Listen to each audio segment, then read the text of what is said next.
pour aller n'importe où. Accompagné de sa guitare, Jean Petitclerc a diverti le public de la Mèze à Félix le 29 septembre. Pour cueillir en rêvant une rose des vents. Est-ce que c'est la première fois chez Félix?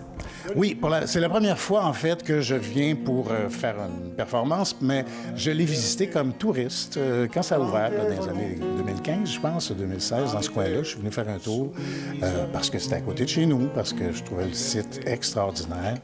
Et puis, mais voilà, c'est la première fois que je vais l'entendre vibrer, puis que je vais essayer de la faire vibrer, cette pièce, où il y a eu beaucoup de parties, je crois. Pour pouvoir satisfaire toutes tes exigences. Jean, t'es comédien, mais je ne connaissais pas ta facette d'interprète de la chanson.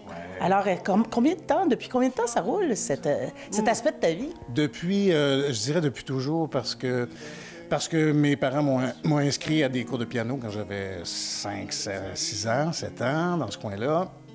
Après ça, j'ai tombé en amour avec la musique classique. Quand ma mère m'a amené à l'orchestre symphonique, j'ai pris des cours de violon. Et après ça, au secondaire, j'ai tombé sur la guitare, et classique d'abord, puis après ça, populaire. Mais après mon école de théâtre, finalement, j'ai commencé à travailler, puis là, ça allait de soi que les productions musicales, j'étais toujours partant pour ça. Alors, j'ai chanté beaucoup dans des productions musicales, même j'ai été dans le house band de plein de spectacles, parce que j'étais musicien aussi. Alors, ça a toujours fait partie de ma vie, dans le fond. Ouais. Ton répertoire que tu vas nous présenter ce soir, est-ce que c'est celui que tu fais depuis un certain temps? Est-ce qu'il est nouveau? Oui, depuis très longtemps. En fait, là, écoute, moi, d'aussi loin que je me rappelle, quand j'étais chez mes parents encore, à l'adolescence, j'essayais d'adapter des pièces de Léo Ferré, j'essayais d'apprendre ça au piano.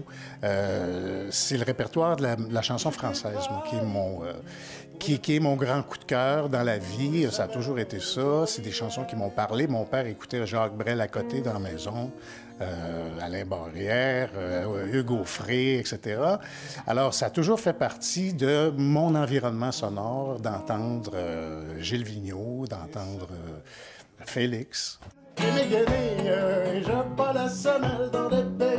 Le salon du 186 chemin de l'Anse était bondé de spectateurs intéressés par le répertoire québécois et français du comédien-chanteur.